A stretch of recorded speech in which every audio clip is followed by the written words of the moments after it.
Hey everybody, welcome to Show Me the Meaning, Wisecrack's movie podcast. Show me Valhalla! Witness me. Witness me!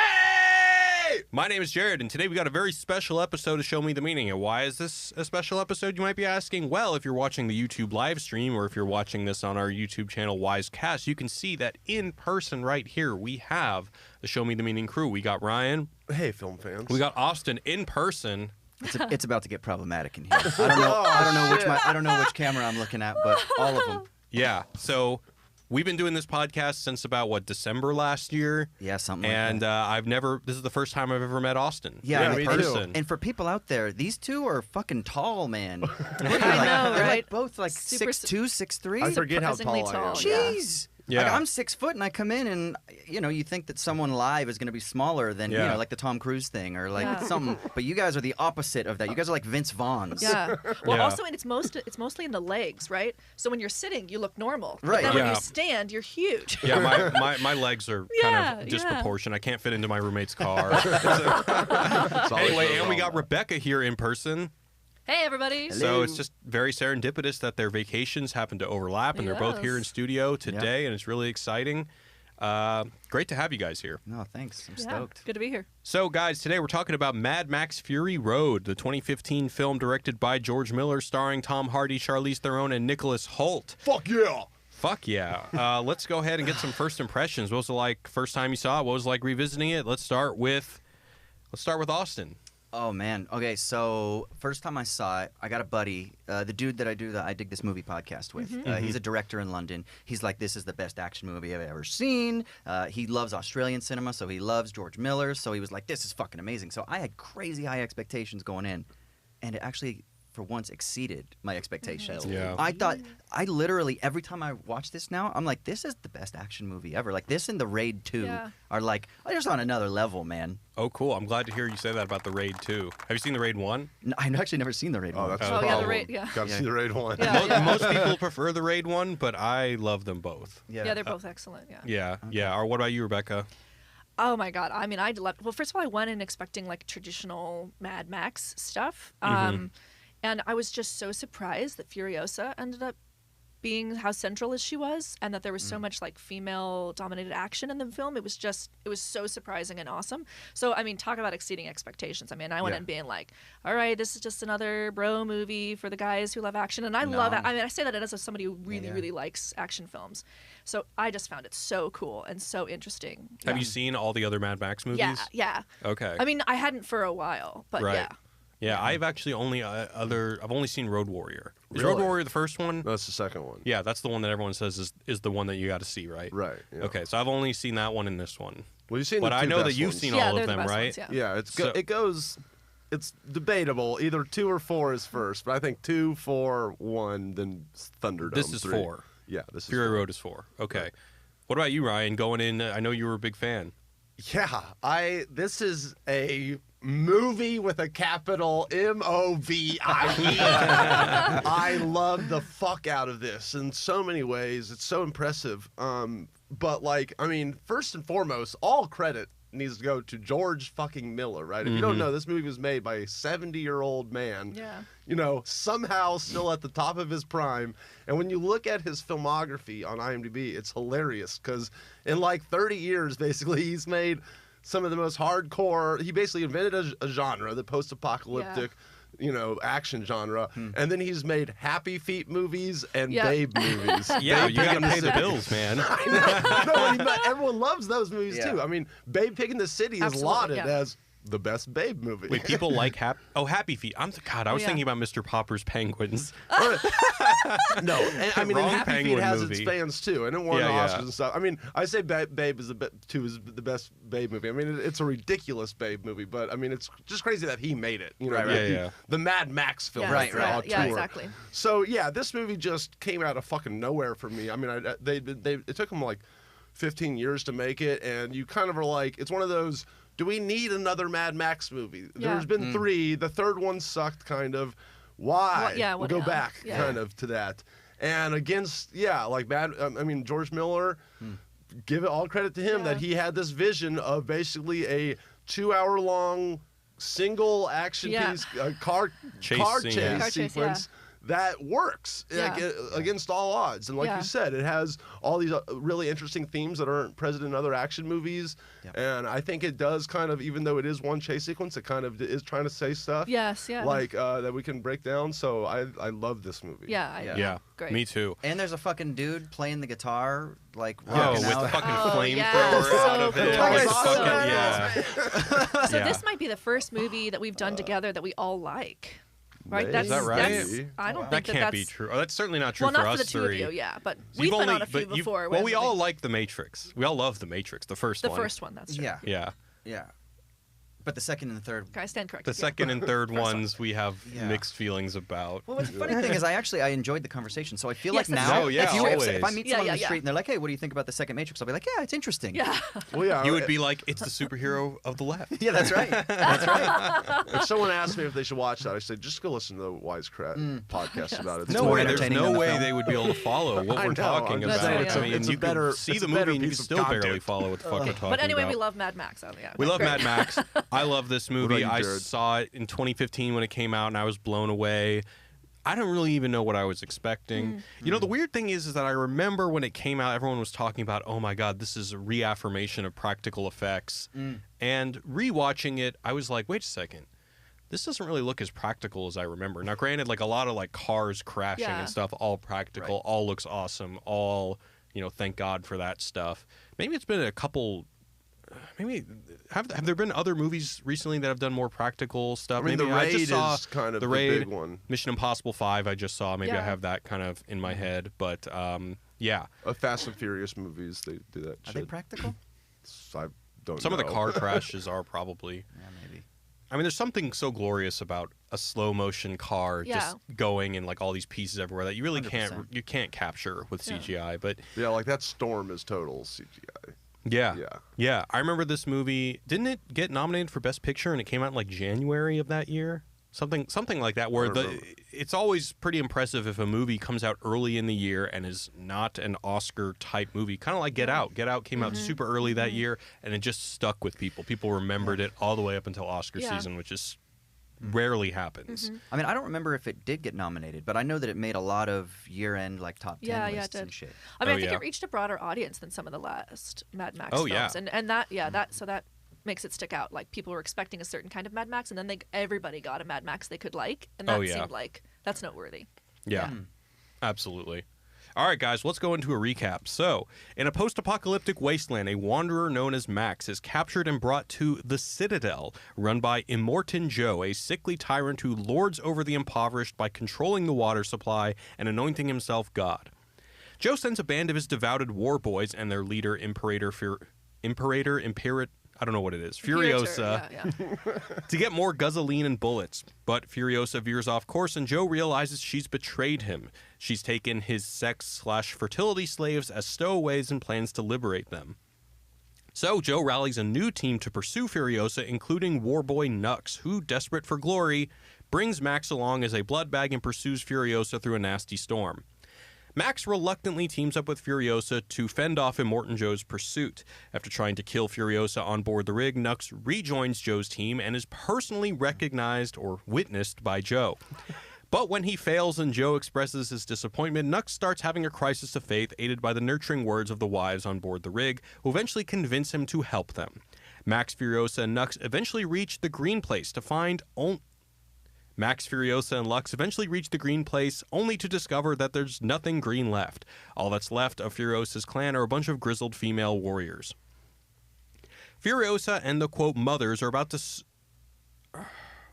Furiosa and the mothers are about to spend the rest of their days fleeing when Max suggests they go to the one place that still has plentiful water, the Citadel. So they turn their war rig around and race to the Citadel while it's unguarded. Joe quickly realizes their plan and pursues them. Furiosa kills Joe, and Nux sacrifices himself to ensure the war rig a safe passage.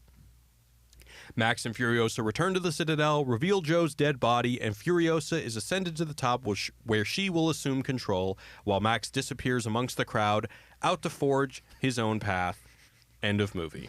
Over here, just massive head nods Yes. from Rebekah. Like, nods. fucking A. That's right. Fucking A, that's what happens. Hell yeah. Witness So, me. so like the first thing I thought about when I was watching this time, which I hadn't thought about before, was Derrida and phallogocentrism. Oh yeah. And this idea of like a reversal of You're the gonna have to patriarchy. explain. Yeah, we will. So phallogocentrism is a portmanteau of phallocentrism and logocentrism. Yeah. And phallocentrism, we'll say logocentrism is the idea that history has been dominated by the word, and it usually is kind of understood as like judgmental reason or like determinateness. Certain kinds of logic, yeah. Right. And so so that was a criticism of Derrida. And then another criticism is that this idea that history has also been conditioned by what we would call maybe in the current present moment like a patriarchal logic. But it's even more than that. It's more about this idea of a particular phallocentric, as in like the phallus in Freud's Oedipus complex, that has kind of conditioned the desiring conditions of Western society in particular.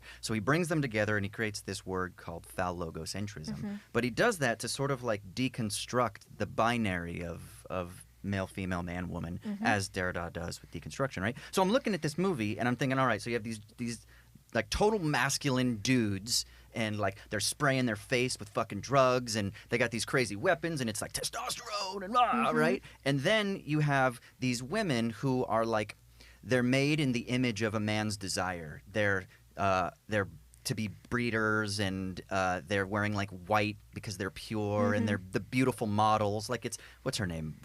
Huntington, Rosie Huntington Whitley or whatever her name is. Is that the Zoe name of one Kravitz. of the wives? The one that dies first. The Okay, one the that's pregnant one. pregnant one. Yeah, Yeah. Rosie Huntington Wheatley or whatever her name is. I don't know. But anyway, and so you get these women, but then you have Furiosa, who is kind of standing in between and challenging these like gender binaries. And then, of course, at the end, she kind of ends up on top. And the movie's called Mad Max, but really, she's kind of the protagonist. Yeah. And so it's almost like an overturning. I don't know if George Miller meant this, but it's like a criticism of this phallogocentric logic of determinateness, of masculinity, and then you get almost a sort of like Hegelian synthesis at the end. Okay, so you got me with the Hegel thing, but I would say I largely I would say that probably like the biggest thing that's happening, you know, when this movie came out, there was a lot of talk about like it having like kind of like feminist slants to it, but Right. and I think that that's definitely there. So let me just go through some of the things. So like obviously the women are largely objectified in this movie. That's like the whole thing is that the wives are constantly saying we're not objects, we're people, we're not things. we're not things. Yeah, that's what they say. So like the women are known as breeders. They're even kept in a giant bank vault like you would another like precious Well, they're referred to as objects. assets at one point. Yeah, property. Got to protect the assets. There are other women that are milked like cows to make mother's milk. There's writing on the wall that says we're not things. Old Morton Joe is constantly referring to them as their treasures. So obviously, and then in contrast, Furiosa is just like the ultimate badass. Yeah. And But- even the women, I have to point out, I mean, yeah, sure, they're models, and they're so skinny they probably don't even menstruate, like, let alone be able to produce Right. babies. They should have been like a little, heftier. But yeah, they're not like damsels in any sense. They're pretty knowledgeable. They know how to load guns. They're right. So they're also not really portrayed. They might be lovely, but they're portrayed as kind of being prepared to take risks and handle themselves and fight if need be and risk themselves in some way. So I also think that's worth, even though they're models and whatever. So, but because but some that's people, interesting about because it, some yeah. people they criticized it and they said no, it's not really a feminist film because they're still fitting into these norms. But I kind of thought, isn't that the point? Because the point is that they're still living in this society, and they're chosen based on their physical attributes or whatever, and they're dressed to kind of like fulfill the desiring stereotype. Yeah. So the point is that within that world, the world of Immortan Joe, where he is the god figure, then these are what this is like the idea of what a woman ought to be. But then there's like a sort of like deconstruction of that as they exhibit agency and they take power, and then Furiosa then gets elevated. And they're like the only ones who are like hip to the real shit that's going on. Right. Yeah. They have, Yeah. So all that is present, but what I realized when I watched this is I feel like, I mean, the men are just as much victims of this society. Yes, absolutely. You ever hear like in the interwebs that they say that like, yes, women are objectified under this system, but in the same way men are disposable under this system. Well, and I think we definitely see this in the movie. They're disposable, they're brainwashed to be disposable under ideological conditioning. So I think that the feminism thing is definitely more obvious because it's so rare that we have movies with badass females like Charlize Theron. But I think that's only if you understand, right? Feminism isn't just like women. No, I know. Get free. Yeah. Feminism, its point is like, look, patriarchy's fucking with you and it's fucking with us. everybody. It's just doing it in different ways. It's Right. making you disposable in certain ways and it's making us disposable in certain ways. So I think even that point that the men are disposable is still a fundamentally feminist point. And without getting too like wanky and philosophical, and Rebekah can probably speak to this better since you do a lot more work on Derrida than I have.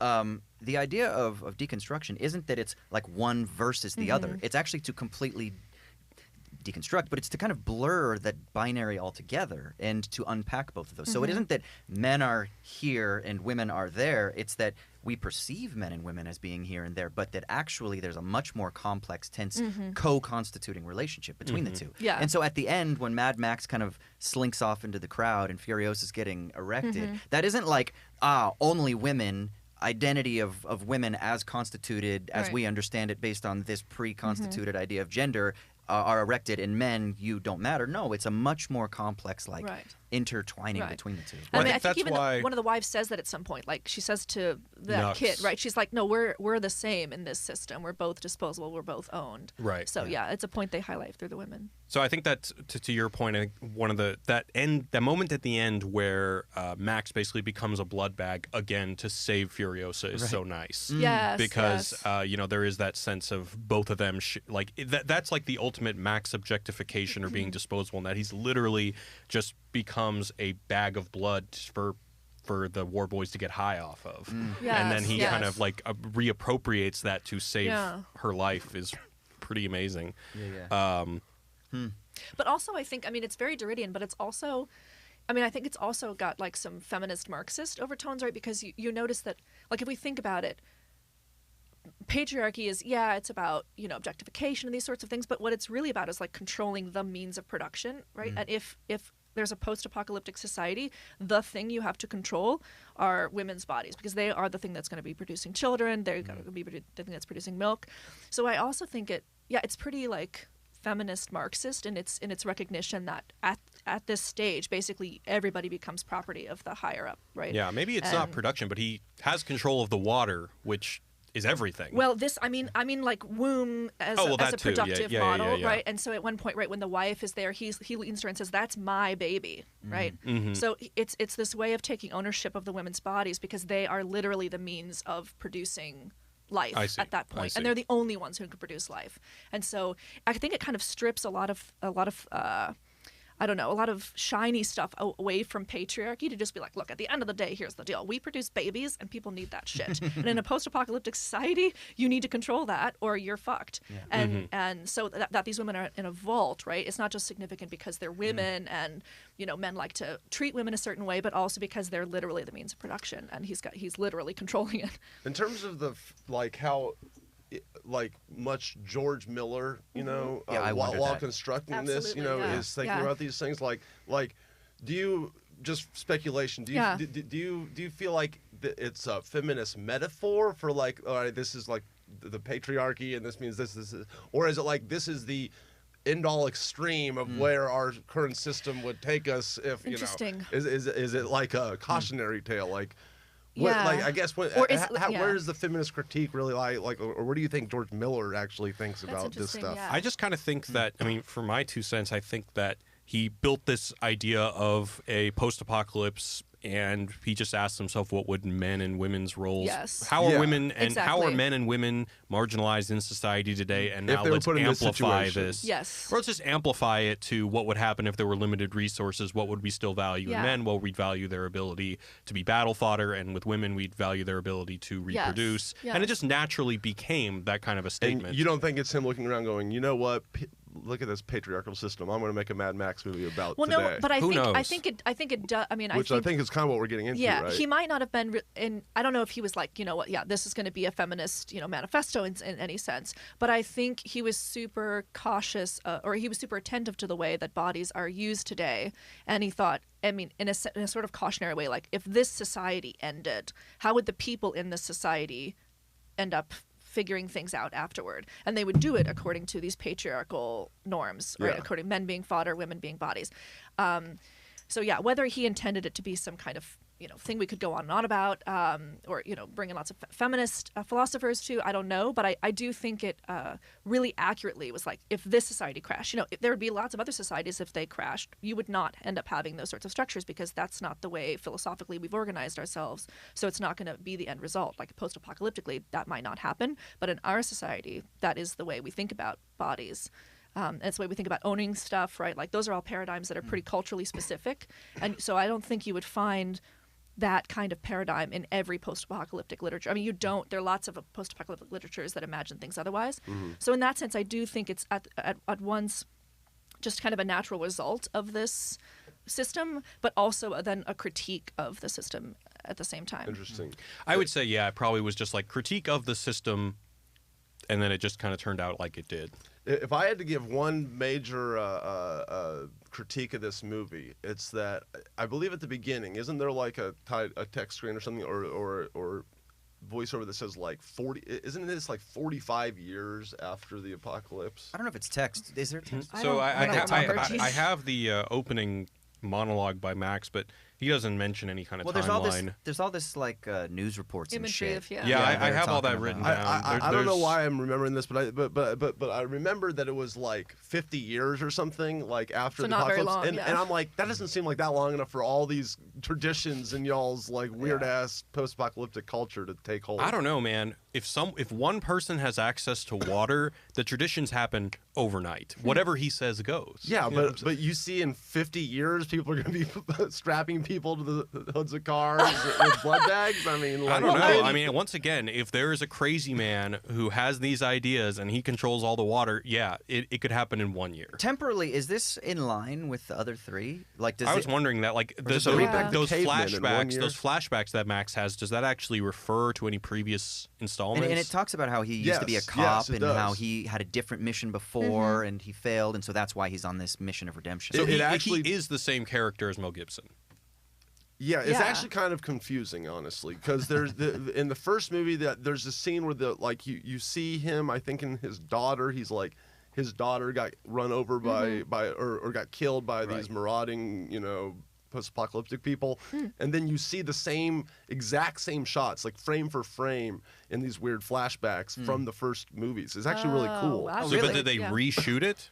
Yes. Okay. Yes. But they're reshot like- reenactments of stuff that happens in the first movie. Yes, but you would never know it. It doesn't matter. To doesn't the matter, story yeah. at all. But like, it's really cool little Easter egg for. The, Well, I do think it matters a little bit, because I feel like this was the first Mad Max where I felt like, oh, Max is actually mad. He's actually crazy, And in the other ones, I feel like he's still kind of a smarmy Mel Gibson. Smarmy, male hero. And I mean, I love post-apocalyptic shit, so I'm gonna eat it up anyway. But this one was interesting because I felt like, no, he's actually like on the verge of being insane, and that was really interesting to play with throughout the movie. I thought they did a really good job of that. Yeah, the last words of his monologue are, "As the world fell, each of us in our own way was broken. It's hard to know who was more crazy, me or everyone else." Yeah. And I think he really seems crazy. And those flashbacks, I think, as he's like running from the Marauders at the very beginning, right, and through their like whatever their tunnel system or whatever, he's getting these crazy flashbacks, and he can almost like not focus on things.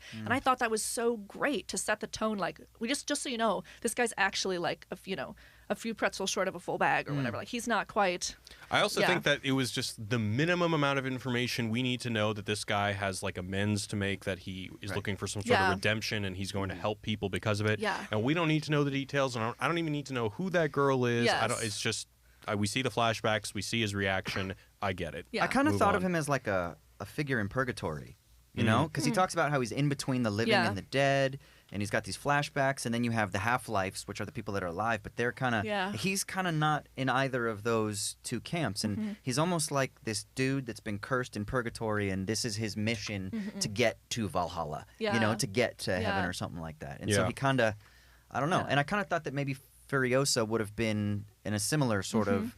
She too is kind of elevated. She's not like one of the Half-Life boy. What are they called? The War Boys or whatever. War Boys, yeah. She's not like there, but then at the same time, she's not elevated to like a a hierarchical status or an authoritarian status, but she does have a level of privilege that she's given because she's like the great Furiosa, the driver of this And tank. it seems like that's what she feels like she has to atone for, right? That she's been one of the people who's been implementing this power structure over the women, over these war boys, over everybody. And so when she says, like, what are you seeking? Redemption. You know, like that's, it's like she's done her fair share of shitty things, and she's got to, One of the things I was going to say, too, you were just talking about how it's like the minimal amount of information is given.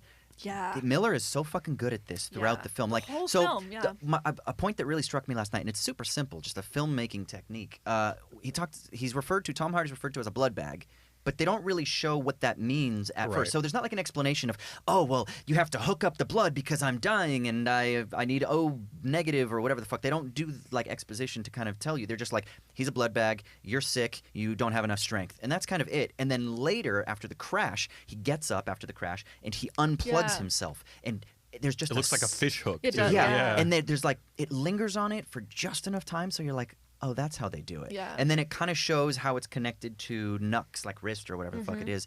And that's it.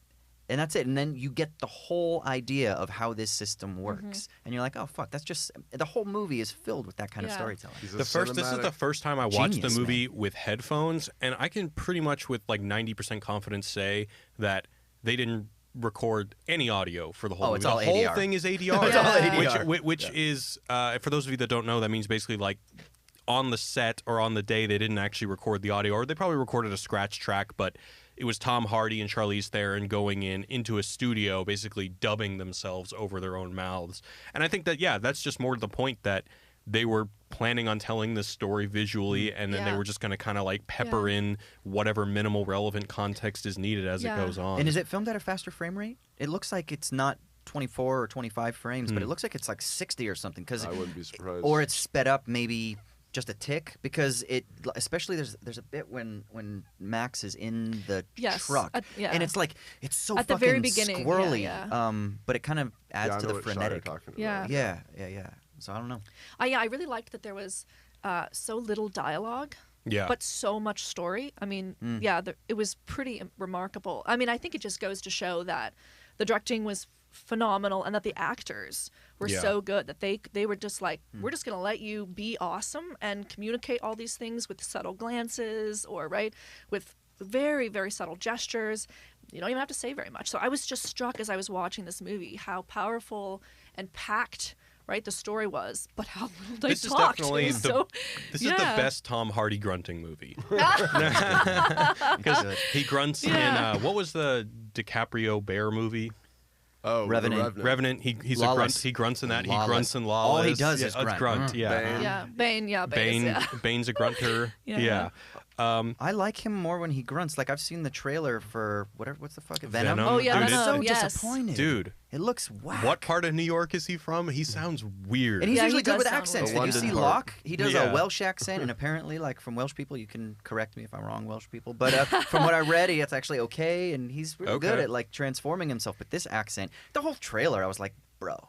Yeah. Dude, the new trailer, I think, looks bad. Oh, Have you seen it? Bad? The full trailer where you get to see like a comedy section. Adam worked on it. I do know that. Yeah, I've been keeping my mouth shut about that.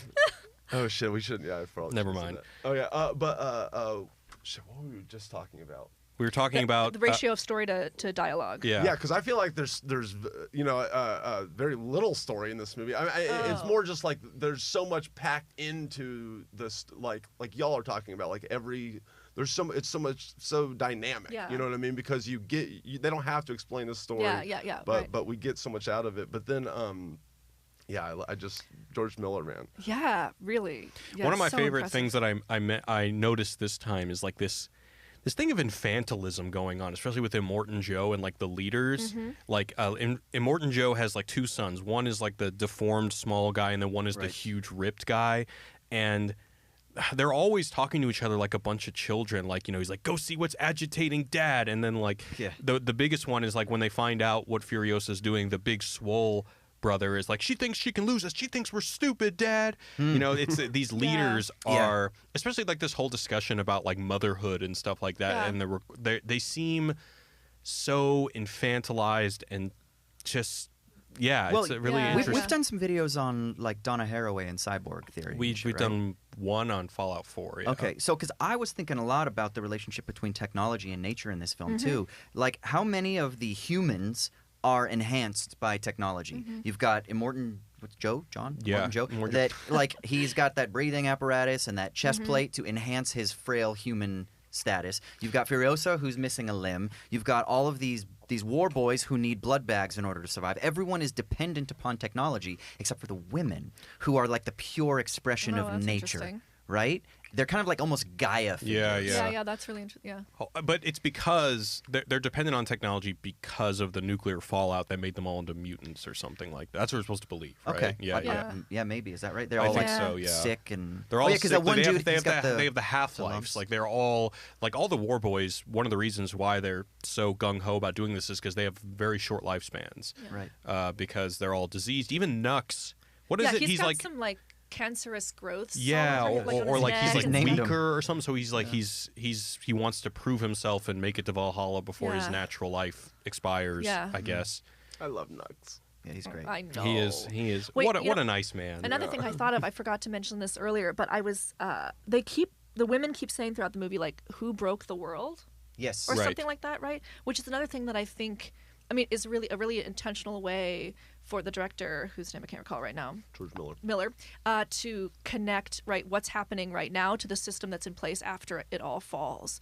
Basically, right, there's this, like, little critique, like, yeah, okay, but the system you have in power now looks pretty much just like the system you had beforehand, right? Where certain powerful men are in control and everybody else just, is just like the masses that are disposable in some way, women in one way, men in another way. And this claim that they keep making, I think we first see it written on a wall Yeah. in the women's vault, and then the wives repeat it a few times, like, you guys broke the world, right? So in that way, again, I also think it connects what's happening right now, or the kind of world that we have right now, to the system. Like, this world breaks because of those certain power structures, and Is then there- they end up happening. Is there any again, or explicit repeating. connection to an individual or something that broke the world in the earlier installments, or No. it's just No. we never know Yeah. what happened? It's always just the greed of man, Yeah. led to a bomb. Yeah, but it is also strange that there are very few, if any, people of color in the film, even though Well- it's supposed to take place in Oh, Australia. you mean this movie or This in the whole movie, series? this movie, yeah. Oh, okay.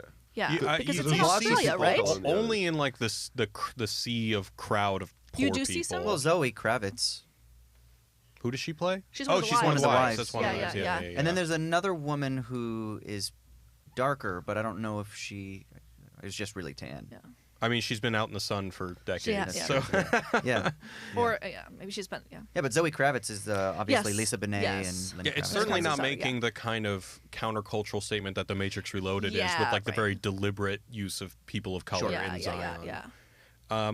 Let's talk about Dieselpunk. So Dieselpunk is the what I've been told, the way I've seen this movie being described. It's like an emphasis on the big clunky artillery Yeah. I just spent a weaponry, whole- I just spent a chrome, whole week at a steel. Dieselpunk yeah, festival. That's right. He was just at Burning Man. You just lived Mad Max. I did. I was just in Fury Road for about a Were you week. spraying your face with that silver shit and Yeah. getting a little crunk? Got fucked up on that. Yeah, so there's a couple things I find interesting about this. I love how they've kind of reappropriated like pagan-like worship terms to like diesel or tech stuff. So like the guy who has all those bullets around him is called the Bullet Farmer, and Yeah, that's right.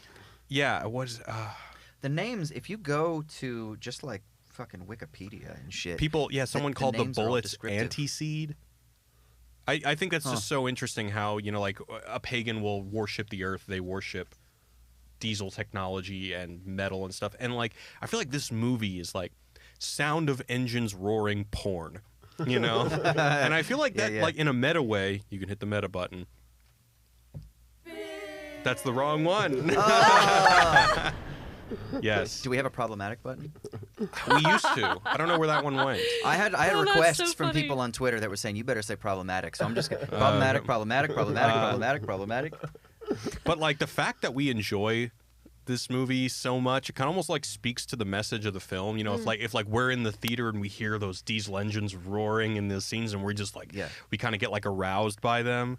It's similar to the worship that the characters are experiencing. I definitely get like the energy from all the war boys whenever Oh, they're yeah. just like Oh. just I mean, I was going into like, it, you're like, wow, so I'm on their pumped. side. Yeah. So I want to go pumped. into Yeah. Valhalla. Yeah. You know, Yeah. let's do it. Yeah. Witness me.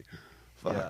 No, that's true, man. I see when I see this movie, like there are all these other readings. We could talk about like a sort of Marxist analysis or a feminist criticism, but for me, I cannot get away from like a psychoanalytic reading about desire and the production of desire and how you have like these fantasies that are erected, and all of this whole system is a system of signification that is supposed to justify and reinforce what Lacan would refer to as the master signifier, which is like it's the signifier that has no signified, but it begins the chain of signifying. So let's just say it's like the empty placeholder that starts the whole idea of meaning itself, right? And that's Immortan Joe. He kind of is the symbol of the master signifier. In this whole fucking movie, like all the testosterone shit, all the dude shit, all the fantasies about women, all the nature technology stuff, all of that kind of like fills in this philosophical psychoanalytic reading about like a system of desiring production and imitation and management over resources, which are there like used to just create more desire. I think it's fucking genius, man. But I literally think it's. Can you happenstance. imagine? Yeah, I mean, like the amount of dialogue that basically creates this very alive socioeconomic status quo that can be Right. analyzed through all these different lenses is amazing. Yeah. Yeah. My preferred analytic reading of the film is the analytic idea of how do I make the coolest car crash, and what can I do to just make people talk about it more. I'll be honest, dude. Like, so we were talking earlier. Like, how much did George Miller sit down and say the designing principle of this film is going to be this like cultural analysis and critique? Yeah, right. I think you're right, dude. I think, like you said, he set up a world, and he's got his finger on the cultural pulse, Yeah. obviously. But at the same time, he's like, I'm gonna make the most badass action fucking movie that I can. Yeah. And it's almost like it happened because of the cultural moment and because of his 70 years of life, maybe, Yeah. and because of the influences. It just kind of came out this way. I Well, it's think, so and I don't interesting want to that- discredit him, but I feel No, like I think it's interesting that you can have a movie, right? Because I think a lot of people think that you can have an action movie or you can have a thoughtful movie, but you've got to pick, right? You can't have an action movie that's also going to be really thoughtful and be able to make political or social statements. But this movie is just like unequivocally doing both, and it's Yeah. so good at both. And so there's it- not a second of dull exposition. no, and Nothing. nothing is wasted. Exactly. Like not a single shot, not a single look, not a single word is wasted throughout the entire thing. yeah, it's like it's Christopher just- Nolan is probably the guy that we maybe think Yeah. about most that did this with the Dark Knight Yeah. trilogy, right? But I almost Successfully. Successfully. Yeah. Yeah, successfully, right? I mean, I guess maybe the Wachowskis with the first Matrix, but that is just so exposition heavy. It just kind Well, of the works. second two Yeah, are yeah. just yeah. Yeah, and they kind of retroactively almost discount the Yeah. first one in some ways. Sorry, Rebecca. But No, no, even then with the Tired of Nolan fighting movies, about the Matrix, guys. even then with the Nolan movies, still nowhere near as efficient as Yeah, this. I think- Like, they're not efficient, exactly. This has to be the most crazy when you kind of like the ratio of like Yeah.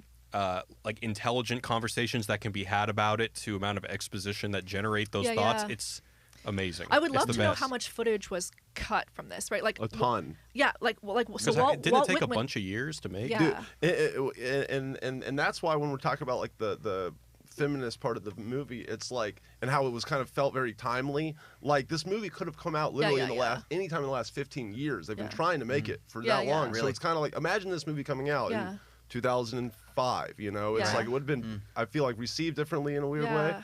But Yeah. I'm glad it took so long. Yeah, Me me too. too. In So, hindsight. So yeah, like Walt Whitman, I think Walt Whitman's the one that said, "I'm sorry, this is so long. I didn't have time to edit it shorter." Right? I love that. And that's like, yeah, because when you write a paper, when I write something for publication, it starts off at like 55 pages, and then I cut it down to 12, and that 12 is just like the fucking best stuff in the whole thing, right? And it's like, so of course, yeah, he must have shot like 50 times that much footage, and he was just like, we are gonna cut for 10 years or something. Well, no, it was And then like it gets- sandstorms fucked it up and Yeah. all sorts of other shit. And they filmed it all in Australia? Or? Yeah, oh yeah. They were. Oh, Yeah. it's so great. And like Charlize Theron and Tom Hardy hate each other apparently. Did they? Yeah, I There's all heard these about like that. drama. I heard Oh, about I yeah. that. didn't- Yeah, go read about it online. Why? I have the Okay. clash of titans. Egos? I don't know. Yeah. Something Yeah, maybe? it's Egos. probably, yeah. Yeah. Whose film probably is this? something like that. Yeah, Maybe? yeah. Maybe? I don't know. I mean, because that's also. So I think the old Maxes, right? They don't really make sense why you follow this one hero. I mean, you don't really pay much attention to the shit he gets into, right? He just wanders in and out of people's lives, and you're like, yeah, right, on to the next one, following this, guy through the desert. But this one really made it seem like, I mean, for me, it seemed like Theron and her mission were like they were the real story, and he was just kind of like a really popular, handsome extra who was in it for a lot of, had really great grunts and could really like communicate with it. But it seemed like it was their story. And have you seen Road Warrior? Yeah. Well, because it is kind of similar. Okay. Like it's like a whole town has their own story. Yes, It's yeah. almost like the Man with No Name series, where it's like there's this Yeah. whole conflict going on, and then this rogue guy who's on his own, doesn't really want to Yeah. be a part of it, but then reluctantly gets Yeah. into the whole thing. So yeah, I think that you're right about like it's definitely more prevalent in this one, because Yeah. he's definitely more of like almost a supporting character in Yeah, this movie. yeah, and I think they do a really good job of highlighting. So the last ones, you're like, well, then why are we even following this guy? Like, right? If I mean, Yeah. is he that interesting that we're not paying as much attention to like what's actually happening in the cities? We're just following this crazy guy. This one, they're like, okay, first of all, he's definitely for sure crazy, and also we're going to focus on the sort of story that he comes into, and we're going to really make it seem like when he comes in, he's accidental, and when he leaves, he's accidental. And so in that, I thought it was really interesting to have a Mad Max movie where Max genuinely is sort of a secondary, important, crucial to the story unfolding,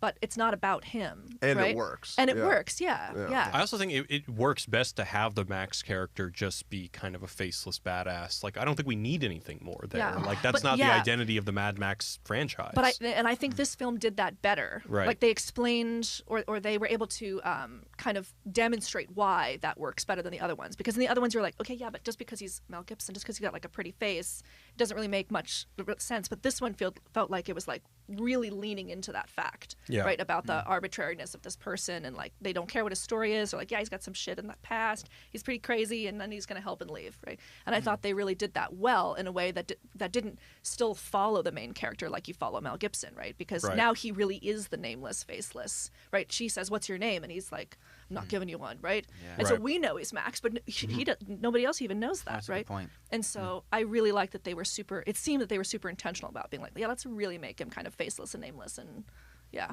I mean, I had seen Road Warrior once a couple years ago, but I kind of came in here seeing this as almost like a reimagining. Like, oh, this is a different Max. The Mad Max is just like some kind of archetype that he is now It's like Batman. being. Yeah, I guess so. Yeah, I guess that makes sense. Or Spawn. There's something that goes on in this movie where, so, Furiosa's missing a hand, but then there's twice in the movie where Max's hand gets hurt. Yeah. So Max's hand gets caught during an attack, and then he has to bandage it. And then there's one where Max actually stops an arrow from going into his head. Is there anything there? Do you think that there's any kind of more of like an egalitarian message in trying to like he recognizes her pain or something like that? Because they're both seeking redemption. Furiosa, for unspecified reasons, says that she needs to save the wives to make up for something, and then we've been talking about Max's flashbacks. So is there like kind of this more, whether it's male-female or just greater camaraderie between the two of them, and that they kind of are experiencing each other's pain or something like that? Jesus. I didn't even think about that. I thought that it was just neither. for his hand to have been hurt twice. Yeah. I felt like there was something had to be sort maybe. of deliberate there. Because maybe he's kind of the obverse of her character, right? Right. Like maybe he's somehow, if he's that purgatorial figure, and maybe he's like a guardian angel, and he has to sort of, he has to suffer with her in a sort of Christian sense, right? There has to be some sort of aligning of suffering in order for them to be able to both get the redemption that they need. And that's how he gets his redemption, is he learns to not be seeking after himself, but he actually helps them. Yeah. And that's his transformation. Is his redemption at first is, I'm on my own, I'm the lone road warrior. But then he, because he kind of is forced into it, and then he kind of embraces it, but he then starts to become someone who helps others. And so I was actually thinking, so like Haraway, she talks about the idea of affinity as being something that's more powerful than like identity. And so you connect, and it's this idea of like, she talks about this in the Cyborg Manifesto, and I can't remember, it was so long ago that I read it. But it's this idea, because I was thinking about technology and nature, and Mad Max doesn't have any of the limits in nature. He's like, for all intents and purposes, he's built, he's fit, I mean, he's strong as fuck, he's capable, he doesn't have any ailments physically wrong with him. So he's kind of like a complete human, and he exists in that in-between purgatorial state. But maybe he has to somehow have an affinity with this other person in order to be redeemed. I'm just bullshitting right now because of what you said, but there's something interesting in that maybe. Well, I feel like what they really do a good job of highlighting is the sort of thin line between being so great and then being super precarious, right? And she's this really precarious character who's super strong and capable and has like some great fight sequences, and but she's also like missing a hand, and you don't really see that stop her in any way, even though she's somewhat precarious because of it. And then I think you see the same thing with Max. Right? He goes back and forth between being super strong and super precarious, and then super strong and then super precarious. Because he's got like the thing attached to his face, and he's like a chain attached to his head, and a chain attached to his head, and he's being bled. So we first see him, he's strong, and then he's being bled, and then we see him, and he's kind of strong again, and then he gets hurt, and then he's strong, and then he gets hurt. There's that cool scene when he's trying to shoot with the sniper gun, yeah, and he misses the first two, and then he gives it up reluctantly, and then she nails it. So I didn't even think he shot. I think he was just like, you know what? No, she's going to be better at it. He shot twice. Because there's 3 bullets. And then she said, one of the wives says, another instance, right? She's counting the bullets that are in the gun, and she's like, "You only have one more." This like, random wife. I was like, that's so cool. Yeah. Cool. How are we doing on time, guys? Okay, cool. We were talking about other super smart action movies. I feel like James Cameron is probably our most intelligent and cinematic You director. think, man? God. You don't think Terminator 2 is an intelligent action movie? Well-made action that's movie? 1 out of 7. Yeah. You don't Because think then Avatar is just that's the only one you can cliche. give that's not good? Titanic. He doesn't make very many movies. True Lies is a action-packed, Is it intelligent smart? action. Yeah, it's smart. How is it I smart? think I don't Christopher know. Nolan is a much better choice. Well, he gets into more philosophical stuff, I guess. I guess I'm. Fuck it. Have you seen Pain and Gain? Michael Bay, man. That is his No, stalker. James Cameron, dude. Come smart, on. intelligent action. But I want to know what is the. Let's talk about the flamethrower guitar man. Who? Yeah, What? dude. Why? Who? Who is he? Yeah, who? Well, who that's comes like up with that's like this? the epic. Everything is just about like jazzing up the war boys, and this is basically just like the war drum line. Exactly, or or something like the that, bagpipes that the I want to Scots see used his to walk movie. with. Dude, would love I to see think his- that guy should, like sign up for the U.S. Army because I'm who pretty was sure it? every army would be more jazzed if they had that guy. I feel like who played that guy? Wasn't it some famous musician? Oh, really? I don't know. Was it Dave Grohl? I don't No way. recall, but Should've been. but I remember hearing like that it wasn't just like some dude who could play the electric guitar. I think they picked. Was it someone. Buckethead? That'd be fucking awesome. For it. Yeah, that was yeah. No, I love that character, man. I mean, I just wonder. What you an know, awesome we, just little. Yeah, we've all either watched a shitload of movies, we've made stuff, we create content. Like, what the fuck? I want to know what is in your mind. It's like, bro, there's gonna be this massive monster truck, and there's a dude that's on like these rubber bands that's rocking out with the guitar. Flames are gonna come out of it, and he's got like fucking vampire teeth or some shit too. He's gonna be like a weird demon-y looking thing. Yeah, he's got something going on like that. Yeah, I agree. That Hey. I don't know if that comes out of George Miller's mind or if It he has does. a production Like the designer. production designer. Yeah, it's so No, great. he's 70. Yeah. He thought of all this. Yeah. He thought of the blood bag shit. Like, who thought of Yeah, that? He I know. did. And he's I want to 70. know. I want to know what the guitar guy does, like after he climbs down off the rig, right? Like he just calmly climbs down, like wipes off the face paint, gets out of his spandex suit. Well, no, It's you know like, he has no he's just like eyes. he's like super You chill. can't see, right? Yeah. Yeah. Maybe they just plug him in, and he's just the entertainment for Like, the city, no matter like what kind of I'll be life here does all this week. guy lead when he's not rocking out and leading the war boys into war? There are a subgenre of like the really old directors that make these really hardcore movies, and I feel like this is up at the top of the list of the fuck you, I can still make awesome Yeah, movies yeah. list. Right. And then there's Scorsese's Wolf of Wall Street, Yes. made by 71-year-old Scorsese. Then there's William Friedkin, who made Killer Killer Joe Joe. at Yeah. 76. That movie's awesome. And Fucking Bug, Bug. I never like saw 5 Bug. years earlier or whatever. Yeah. Bug's awesome. Is it? I mean, Killer but Joe's he's made, legit. Yeah, I mean, but yeah, think about that. Those guys are like fucking holding Old. on to it, Yeah. in their Oh, old age. yeah. It's awesome. Yeah, it's so funny because there are a lot of people that say, that there's a half-life for directors, Well, right? I never Or a shelf understand that. life. Like Quentin Tarantino's always like, oh, old directors should just Right. get out of the way, and it's just like, but you got all these people totally, showing them up. I feel like. Yeah, I mean, look, it happens to some people. Look at Tim Burton. People just like, you know what? I got. Look at Francis Ford Coppola. Like. Well, Francis Ford Coppola, he's not like a sellout. He makes movies that nobody watches now. Yeah, but he made but they suck. He made everyone's top 5 favorite movies or whatever, and then he makes movies that like suck and no I would one wants to rather see. him make small shitty movies than big shitty movies. I don't know about that. I don't know. I haven't seen it. Are they like art housey? They're indie? just Yeah, shit. Tetro. Some of them are okay. Tetro, Tetro's all right. Youth Without Youth. Youth is Without Youth sucks. pretty hard to Tetro's watch. all right. You know. Yeah, didn't he make another one that He was made like one a with Val Kilmer and Dan Deacon that is not really watchable. Fuck, man, I Yeah. haven't paid attention to a film of his since.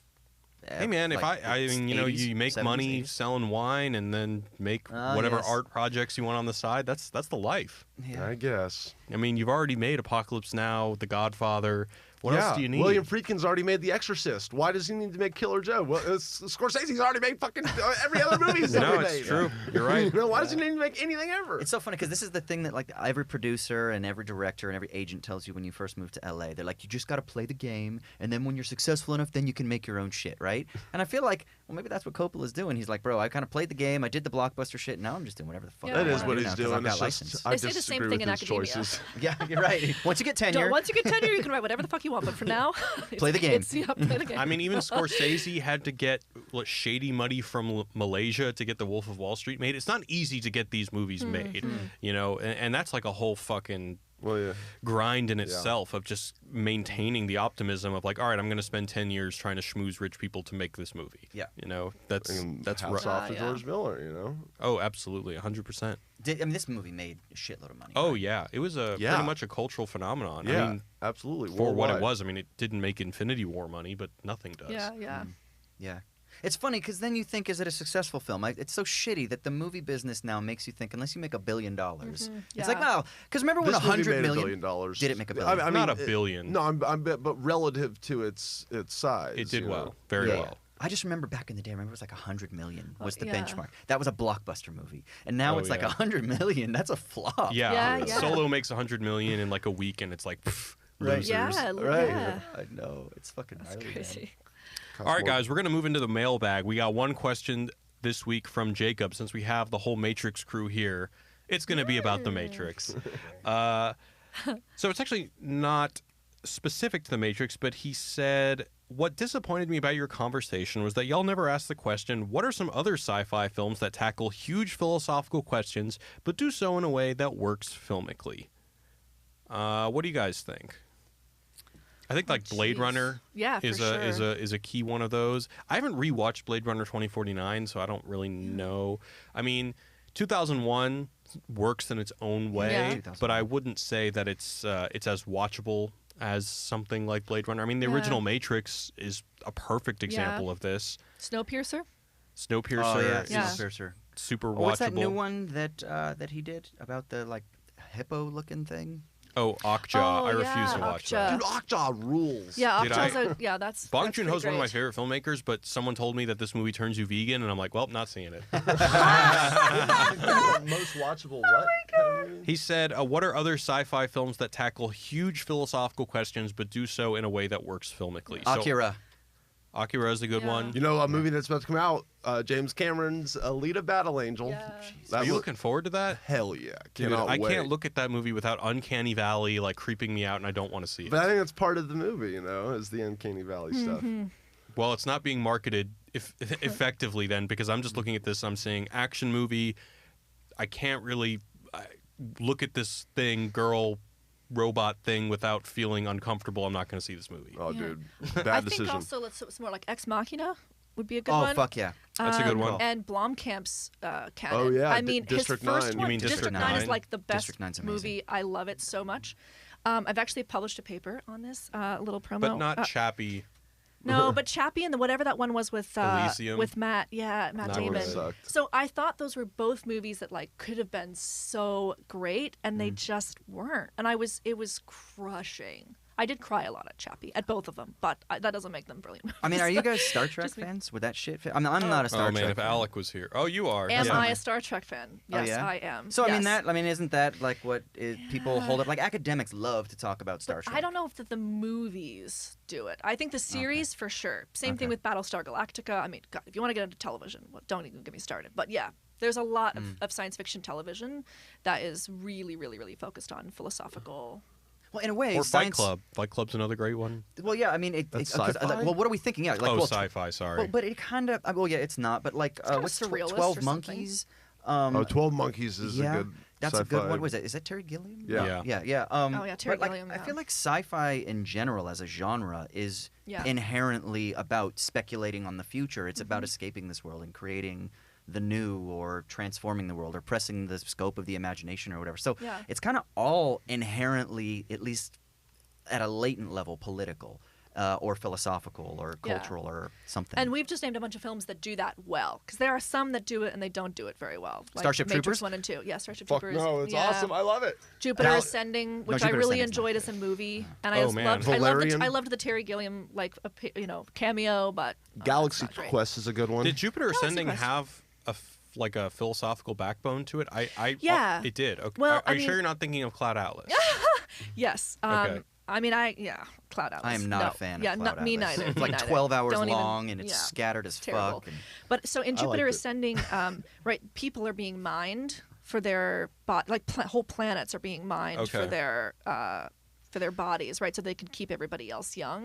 I mean, I think that's another movie that deals a lot with, frankly, with animal issues, with like whether it's okay to harvest other creatures for your desires or your benefits and that sort of thing. So yeah, it's not mostly it's just cool gadgets in that, but Okay. All I remember is Channing Tatum lion or whatever. I just remember Eddie Redmayne's weird voice accent. yeah, thing, he was like right? so bad, right? Yeah. Like just cringy performance. Yeah. But like not his problem. I No, always not his feel problem. I always Yeah. feel bad for actors who would just like show up work at a green screen Yeah. in Burbank, and they're like, and just like two directors come up to you and say like, all right, so there's gonna be like a star ship going on. You're on a starship. This and tennis your ball is a underling, starship. This Yeah. tennis ball is a starship. You know, Yeah. you're the Lord. Yeah. You know, like you have no idea if it's working. You know, you Yes. just have to trust Yes. the CGI team to create around you. yeah. Yeah. Another sci-fi movie with philosophical ideas I recommend is called Spaced Invaders. Movie from the 80s about a gang of goofy aliens that come around and Oh. just wander around the Earth. Highly recommend it. Attack the Block. Oh, Oh, yeah. great Yes, movie. Such a Yes, good movie, and I good don't think movie. it gets like any attention or press. No one ever mentions it anywhere. But should. it's fucking brilliant. Yeah. I think did we see that together? Yeah, I Oh, love yeah, that fucking yeah. movie. That's We should awesome do movie. a- we That should that do was a, the origin of John Boyega. That's what Yeah, made him- that's right. what We made should him do a who he show me the was. meaning Yeah. about that movie. Okay. That's a That- good movie. Yeah, it's a great There was another movie. one that just came to mind. I might have lost it. I mean, there's got to be a shitload of old ones, Watership yeah, Down. for sure. right? Yeah. Watership Down? Isn't that a Vonnegut novel? Oh, it's a movie about. It's an animated movie about rabbits. Yeah, it's a Yeah, it's yeah. a Vonnegut. well, that's a story, book isn't too that kids Yeah. have to read in middle school. I think. Yeah. Maybe it's not It's a good Vonnegut. movie though. No, I don't think it's. Yeah, I don't think it is. Oh, okay. I I just don't remember remember who seeing it the is, cover, but- and there's a fucking rabbit on the cover. Yeah, I want to. I never read it. It's a good movie. Okay. Yeah. All right. Well, I think we're going to go ahead and wrap it up. So thanks everyone for listening. It's been great having Austin and Rebekah here in person. Thanks guys for stopping by. It's great having you. Yeah. Dude, this Now is you great. know what the space is like in real life. Yeah, this is great, man. And apparently the fridge is stocked with LaCroix, and I've never had LaCroix. Oh, you've never had a LaCroix? I've never had a LaCroix, so I'm going to go try my first one right now. Oh, All right. Be Welcome to prepared. Get ready. Wisecrack. Because this is like everyone in LA is obsessed with it. Everybody so. in America is obsessed with It's, it. Yeah, yeah. I can't It's fucking water. stomach it, man. I hate it. Oh Really? my gosh, Yeah. I love LaCroix. Give me a damn Coke. All right, guys. Where can we find you on the internet, Ryan? You can find me on YouTube and what's that other? Oh, Twitter? Facebook. Facebook. Oh, and Patreon. And Twitter. Oh, all those things. Yeah, Ryan Shorts. I make weekly comedy videos, and I make a game show in my garage called Ryan's Game Show. And they're awesome. Thank you. And Austin. You can hit me up on Twitter, Austin_Hayden. I also do another movie podcast called I Dig This Movie. And it's then awesome. It's fun. It's Yeah. cool. Yeah. And then I do a philosophy podcast called Owls at Dawn that you can check out as well. And check out all the Uwe Boll movies that you've been doing. Have you seen the whole canon yet? No. So it was a punishment because I lost we did like a bromance series, and I chose Ryan Reynolds as my bromance, and he chose Kurt Russell as his. And then we watched 3 films, and we did like a thing where we rated the other person's filmography on a film-by-film basis. And I lost, ultimately. So the punishment was that I had to watch 3 Uwe Boll films and then do an analysis or talk about them. And I watched House of the Dead, Blood Rain, and Rampage. And Rampage I've seen it. is actually good. Yeah, I like It's a good the scene when he movie. walks into the lottery or the bingo. So thing. tense and Yeah. interesting, and like I don't know. After he gave up on his German shell company tax scheme thing, he maybe decided to make some interesting films. I don't know. He That's made the one about- with the guy with red hair as the star. No. This is It's the Town Shooter movie. The Town Shooter, yeah, and he's done like 3 sequels, and it's the same dude he's worked with, and he's actually a phenomenal actor. I think you're thinking of the 9/11 like satire movie. What was that those- called? What's the one? Yeah, where it's like the window washer that gets hit Yes. by 9/11. Yes, that's what I was- Postal. Jesus. Postal. Oh, that's the first. Yeah. That was his first attempt at being No, political. that's not. Was that it? Yeah. No. I'm almost Postal. I positive. thought Postal was the one of a guy who literally goes postal and like No, shoots that's up a whole town. Rampage. And I mean, in Rampage, the guy goes postal. yeah, Quote and in unquote. Postal, Yeah. it's Osama bin Laden, Okay. like as a comedy. You're right. And then there's Blubberella, which is he Oh, made Blood Rain 3, and then it's like the shot-for-shot satire. Yeah. Yeah. He's either Have a you- wait, genius did you or he's watch crazy as that? fuck. No, 'Cause but I've seen like analyses of it and like clips and shit like that. Analyses. Yeah, well, I mean, as much as he His can. movie about analyze. German war tunnelers is actually pretty good. I'd recommend that one. What's that one called? It's Rat, like, rats or something? Yeah, Rat some- hole or rats yeah, or something? something like that. Yeah. Yeah, Okay. it's watchable. Fucking. Yeah. So, All right. Well, And then Rebecca? does not have Twitter. I don't. What's Twitter? We can't find you on the internet. Yeah, but I mean, on academia.edu. I'm on Facebook. And what's your paper? Was it on Elysium, you said? No, it was on District 9 and Avatar. They were made the same year. One of them got a lot more press than the other one. Avatar and over at District 9, even though 3D. yeah. But I basically I'm not going to go to the argument. But I argue that that District 9 is like a post-structuralist masterpiece. I'm going to read it. Agree. Cool. All right, guys. Well, signing off. Thanks for listening, guys, and we'll catch you next time. Peace. Peace. Goodbye from Hollywood, California. Witness me!